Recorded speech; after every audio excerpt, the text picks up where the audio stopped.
Za prijatelje je birao iskrene i pouzdane ljude. Ebu Bekir mu je bio najbolji i najprisniji prijatelj s kojim je krenuo na svoje životno putovanje na hidžu iz Mekije u Medinu. Braćo i sestre, kao i naš pejgamber, začas se nađemo u ozbiljnim i velikim dilemama kod donošenja životnih odluka, posebno onda kada smo u prilici da biramo između više mogućnosti s kojima smo suočeni. Izbor nikada nije lahak. U njemu je, kakav god da je, puno neizvjesnosti. Posebno je delikatan izbor u kojem biramo one koji treba da odlučuju o našim zajedničkim poslovima, o raspolaganju našim javnim resursima, uređenju našeg društva i sudbini nas i naših najmilijih. U slobodi koju uživamo, u blagodatima biranja između više ponuđenih opcija, naša je i odgovornost ogromna i značaj našeg izbora i prisebnost i promišljenog biranja jesu i puni doprinos toj slobodi i budućnosti nas, sada i generacija naših potomaka.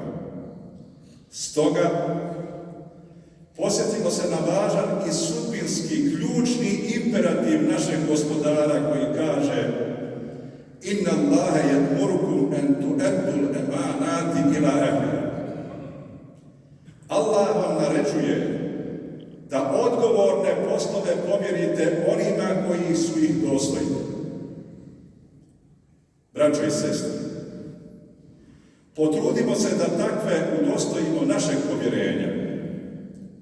Odgovorne poslove naše zajednice i našeg društva neka obavljaju oni koji su ih dostojni po znanju, stručnosti, čestitosti, hrabrosti, posvećenosti i radu za opće dobro. Oni koji su prema nama blagi i milostivi, a prema dušmanima hrabri i postojani, koji znaju da su i naša i njihova sloboda bitno određenje njihovim odnosima prema gospodaru svjetova i ukupnom životu i djelu Muhammeda sallallahu alejhi ve sellem.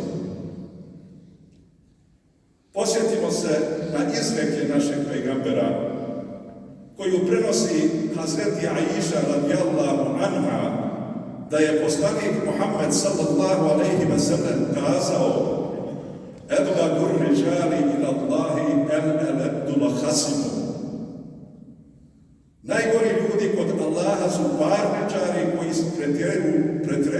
pretjeruju u svađi.